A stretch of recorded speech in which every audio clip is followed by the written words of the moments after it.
Pool party start today at 5, 6 o'clock. If you already got the address, pull up, man. You got the address, pull up. If you need the address, DM me right now. The pool party start at 5, 6 o'clock. I bet you all thought this was Foolio's final moment before his death. In a shocking turn of events, a nurse has revealed never-heard-before details about Foolio's disturbing final moments at the hospital. And trust me, what she said changes everything. I got all the details. Let's get into it. The shocking revelation. They left him bleeding out while laughing in the hallway. That's what a nurse at Tampa General allegedly whispered to her colleague after watching paramedics roll in a lifeless body around 5:42 a.m. That body was Foolio, real name Charles Jones Jr., a rapper who, whether you knew him from his music or his enemies, died on his own birthday. He was only 26. The hospital staff, who weren't supposed to speak on what happened that night, are now breaking their silence, and what they're revealing paints a disturbing picture, not just of that tragic morning, but of how deep the hostility toward Foolio ran, even inside the walls of the very place meant to save lives. But before we break down the revelations, let's go back to the beginning, Foolio's final 24 hours. July 6, 2024, the day Foolio should have been celebrating his 26th birthday. Instead, he was being hunted. He started the day like many other rappers in Florida do, by going live on Instagram, smiling, promoting a pool party in Tampa, Florida, and sending his fans the address. Pool party start today at 5, 6 o'clock. If you already got the address, pull up, man.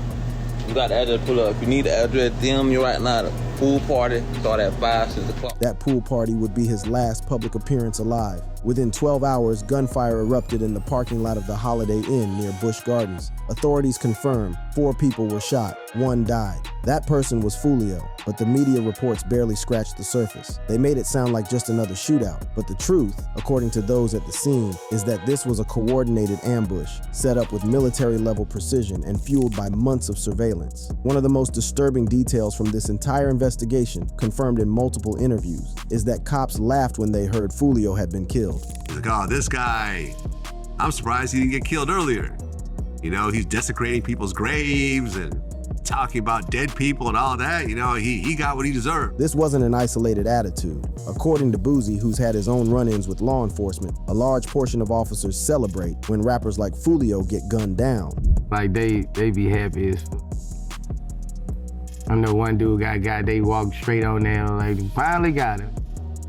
They finally got you. So when Foolio was brought to Tampa General with 4 gunshot wounds, including 1 to the chest, he didn't just have to fight for his life. He was surrounded by people who didn't want to save him in the first place. One trauma nurse, who asked to remain anonymous, for fear of losing her job, said nobody in the ER had ever seen a patient come in with that many gunshot wounds and still be conscious. According to her, Foolio tried to speak before flatlining, mouthing something that sounded like, "don't trust," but his voice was too weak to finish. He died less than 10 minutes later. But the behavior of the staff after his passing is what's causing outrage inside the hospital community. According to a second nurse, who claimed she was near the break room when Foolio's death was confirmed, a male technician said aloud, "one less gang member to treat." The comment was allegedly met with laughter by 2 other staffers. Let's call it what it is. That's not a lack of professionalism. That's a culture of dehumanization, one where a young black man's trauma becomes comedy. But maybe the most heartbreaking detail of all, Foolio didn't even want to be in Tampa. According to multiple sources close to the rapper, he chose Tampa at the last minute, hoping to avoid attracting heat from his Jacksonville rivals. His team believed the distance and the hotel security would make it harder for ops to track him. They were wrong. Not only was Foolio's location posted on social media, but Ring cameras and Cash App receipts allegedly placed multiple suspects in the area hours before the shooting ever happened. According to DJ Academics, everyone's going to prison for like 20, 30 years, life. Someone may even get the death penalty. The plot was surgical. 2 separate vehicles, phones left at home to avoid GPS tracking, bullet fragments matched to other homicides, subpoenaed Cash App purchases proving intent, 4K surveillance from Teslas parked in the lot. If this wasn't a hit, then what do you call it? Foolio's ambush didn't happen in isolation. It was the final chapter in a story that had been unraveling for years, a story soaked in retaliation, betrayal, and surveillance. And the more you look at it, the clearer it becomes. This was personal. The question isn't just who killed Foolio. The real question is how many people knew he was going to die before the bullets ever flew. And that brings us to the girl, the one who texted his location, the one now sitting in a cold interrogation room cooperating with detectives, the one who's pregnant and allegedly hoping for a deal. As confirmed by multiple sources, she was at the hotel. She was in the room. And according to Vlad TV, she's telling everything. What does that mean? That means Foolio's enemies didn't just find him. They were led to him. One of the suspects, an 18-year-old who had previously shot Foolio in the foot, allegedly drove 3 hours to carry out the hit. The same teenager is now linked to multiple shootings, including one from just weeks earlier. This wasn't kids playing gangster. This was a cycle of violence built on loyalty, street fame, and surveillance tech. But while everyone's dissecting the ops and the drive-by, nobody is talking about what happened inside the hospital. We spoke to a hospital porter, again requesting anonymity, who claimed that within 30 minutes of Foolio's death, security had already downloaded surveillance footage from the ambulance bay. Why? Because Tampa PD had asked for it, not requested, demanded. He says the officers arrived tense, aggressive, and made jokes about Foolio's music as they stood over his body. Quote, "I wonder if he's still smoking on BB now." That's a reference to Foolio's infamous response track, When I See You, a remix of Fantasia's hit R&B ballad where he explicitly names deceased rivals from Jacksonville, including BB, Techie, and others. The track went viral, both because of its haunting melody and the morbid braggadocio of its lyrics. But the truth behind those lyrics, it's even darker than the music, because Foolio wasn't inventing beef for clout. As he told No Jumper in an extended sit-down interview, his songs came straight from real trauma. He was shot at just 15 years old while getting off a school bus. Oh, I got hit on my hip. It broke my hip. Hell yeah.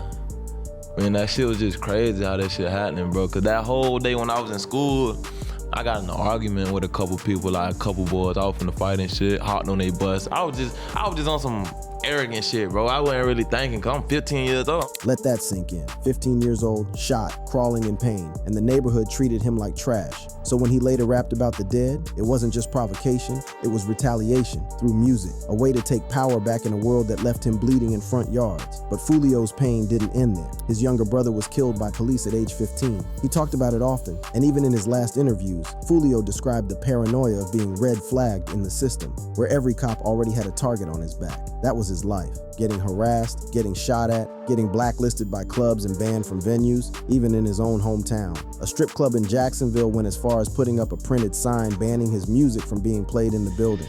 Not just him, but songs from others affiliated with him were also blacklisted. He showed proof of that ban on Instagram just months before his death. So when people say Foolio invited the violence, they're missing the context. He was fighting a war he didn't start, and in many ways, he never escaped it. Even in death, he wasn't shown dignity, not by the media, not by some of the people sworn to keep him alive. And now, with the suspects facing life in prison, the question becomes, but while the hospital failed him and the headlines skipped the truth, detectives didn't totally do that. Behind the heartbreak and controversy was a manhunt already in motion, and the investigation, it was unlike anything the streets had ever seen.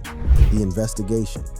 The murder of Julio Foolio wasn't just another casualty in America's ongoing war in the streets. It was a case that would show how modern technology has completely revolutionized how police solve murders, even while that same technology enables new forms of coordination between shooters and their targets. Within hours of the shooting, Tampa police investigators were going through a digital goldmine of evidence that would have been straight science fiction just a decade ago. The investigation utilized surveillance video, license plate readers, and phone logs to piece together not just what went down that night, but who was responsible and exactly how they planned this hit. The amount of surveillance footage available was absolutely insane. Beyond the hotel cameras that caught the actual murder, investigators had access to footage from multiple other locations that told the complete story of that deadly night. The comprehensive video evidence spanned Teaser's Gentleman's Club, Truth 18 nightclub, the Holiday Inn, and even a Tesla's built-in security system, creating a timeline that prosecutors could follow minute by minute like they were watching a movie. What investigators discovered through this footage was chilling in how calculated these shooters really were. The surveillance videos revealed that this wasn't no spur-of-the-moment beef or some random act of violence. This was a carefully planned execution that had been organized with military-level precision. The footage showed the ops following Foolio from location to location throughout the entire night, tracking his movements with the patience and precision of professional hitmen. The technological breakthrough came when investigators started analyzing the digital footprints these killers left behind.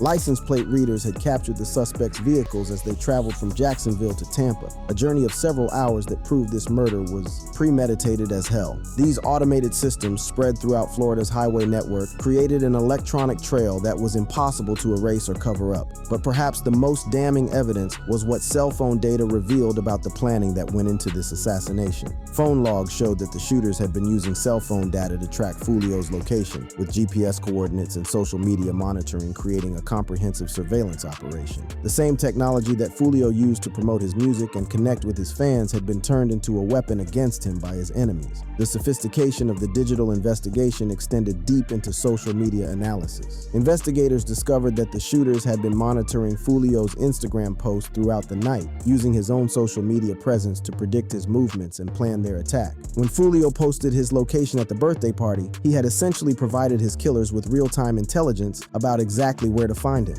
As investigators dug deeper into the evidence, they uncovered a web of connections that painted a crystal-clear picture of the motive behind this hit. The shooting was directly linked to the ongoing gang beef, with Foolio repping 6 Block and KTA, while the suspects were affiliated with ATK and 1,200 rival sets that had been at war for years. This wasn't random street violence, it was a targeted execution carried out as part of a cycle of retaliation that had been escalating for nearly a decade. The speed with which authorities were able to identify the shooters was unprecedented for such a complex case. Within just over a month of the murder, Tampa Police Chief Lee Burkall announced that 3 individuals had been arrested: Isaiah Jermaine Chance, 21, Alicia Latoya Andrews, 21, and Sean Andre Gathright, 18. The rapid identification and arrest of these suspects demonstrated just how powerful modern investigative tools had become when properly deployed by law enforcement. But it was the circumstances of these arrests that would have the streets talking and eventually go viral across all social media platforms. The Jacksonville Sheriff's Office, working in coordination with Tampa Police, had planned these arrests with the same precision that the suspects had used in planning their murder.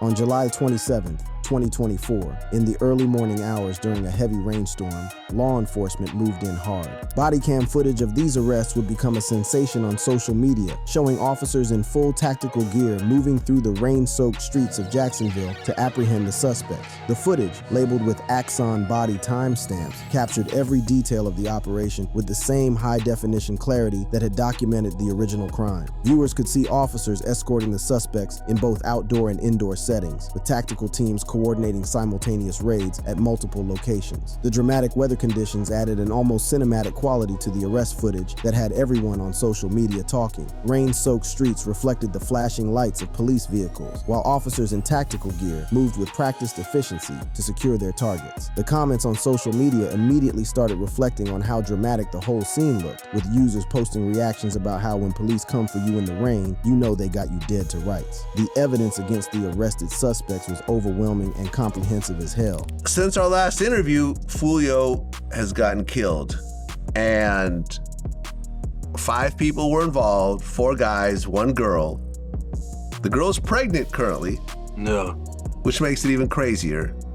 One of the guys when they were arresting him, I guess he had a gun to his head. Did you hear this whole story? In what seemed like an incredibly stupid decision, one of the suspects had apparently kept souvenirs from the murder, creating physical evidence that tied him directly to the crime scene. Perhaps most damaging of all was the cooperation they received from one of their own crew. So she's already spoke to them and confirmed, oh yeah, we were here. Oh yeah, we were at the hotel when he got hit, but we didn't know what was happening. We were lost. Her statements provided investigators with insider information about the planning and execution of the murder. The investigation also revealed the crucial role that social media had played in both the planning and execution of this hit. The shooters had been monitoring Foolio's Instagram posts, using his own promotional activities against him. Every time he posted his location or announced his plans, he was essentially providing intelligence to those who wanted him dead. The sophistication of the operation was matched only by how sloppy they got afterwards. The same technology that enabled them to plan and coordinate the murder also created the evidence that would convict them. As the investigation continued, 2 more suspects remained on the run: Rashad Murphy, 30, and Davion Murphy, 27. Rashad Murphy would eventually surrender after a standoff on July 30th, 2024, while Davion Murphy would remain a fugitive for months, finally getting caught in January 2025. The breadth and quality of evidence collected in this case set new standards for how gang-related murder investigations should be conducted. Prosecutors had surveillance footage, cell phone records, license plate data, social media evidence, physical evidence from suspects' homes, and cooperating witnesses. It was the kind of comprehensive case that prosecutors dream about, one where guilt could be established beyond any reasonable doubt. Aftermath, consequences, and the future of the streets. The legal proceedings that followed would prove to be just as dramatic as the arrests themselves. By January 7th, 2025, all 5 suspects had been captured, with Davian Murphy being the final fugitive to get caught after a 6-month manhunt. The completion of arrests marked a significant milestone in what had become one of the most closely watched murder cases in recent hip-hop history. Florida prosecutors announced they were seeking the death penalty for Isaiah Chance, Sean Gathright, and Rashad Murphy, while notably excluding Alicia Andrews from the death penalty notice. This decision suggested that prosecutors saw different levels of involvement among the suspects, with some viewed as getaway drivers and others as the actual shooters who pulled the triggers and did the dirty work. The courtroom proceedings themselves became another stage for the ongoing drama. Defense attorneys tried to challenge whether suspects could be identified in the surveillance footage during court hearings, but the mountain of evidence against them seemed insurmountable. From the surveillance videos to the physical evidence found in their cribs to the cell phone data tracking their movements, prosecutors had built what appeared to be an airtight case. Meanwhile, the hip-hop community was dealing with its own reckoning about the culture of violence that had led to this tragedy.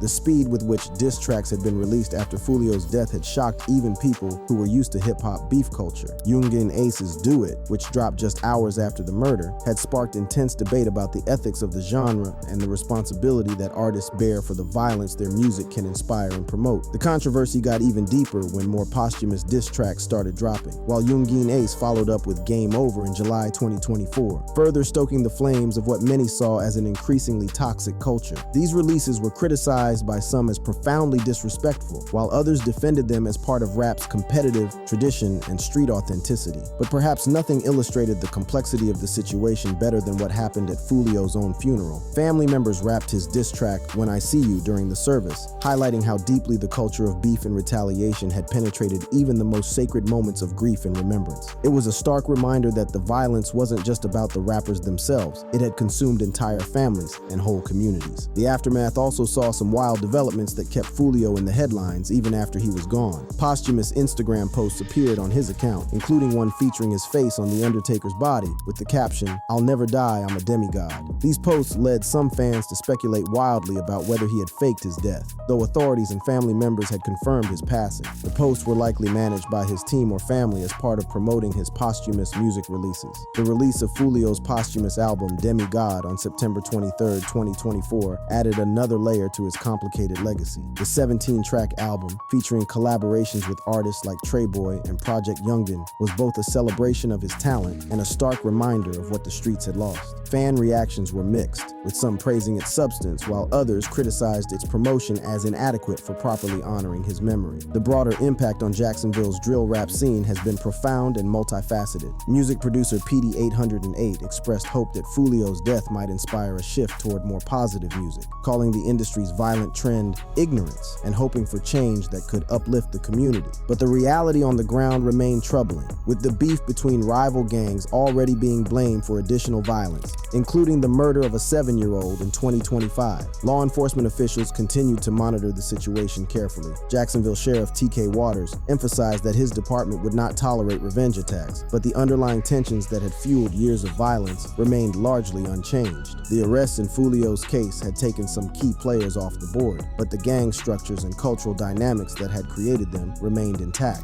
I want to applaud the investigators from Tampa PD and JSO for their committed, collaborative work to bring violent criminals to justice.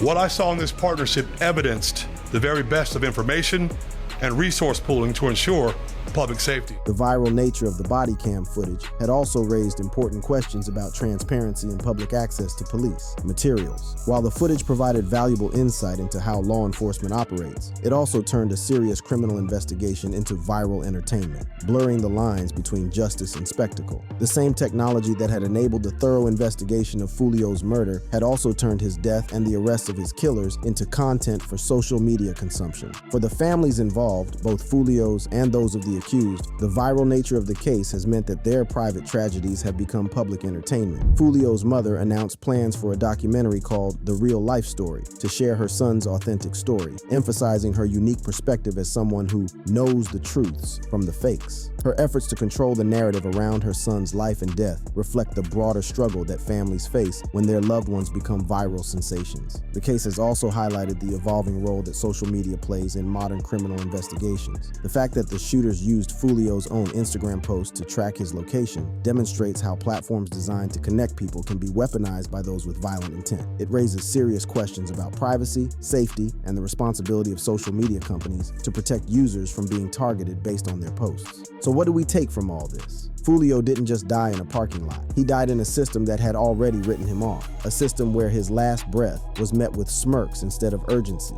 and where the people meant to save him whispered jokes instead of prayers. And now, thanks to that nurse, we know his final moments weren't silent. He tried to speak. He tried to say something. Maybe a warning, maybe a name, maybe a goodbye. But one thing's for sure, this story isn't over. Not in the streets, not in the courtroom, and definitely not in the culture. Because the question was never just who killed Foolio. The real questions are who helped, who watched, who knew, and how many stayed quiet. If you love this video, then click on the card showing on your screen for more videos like this.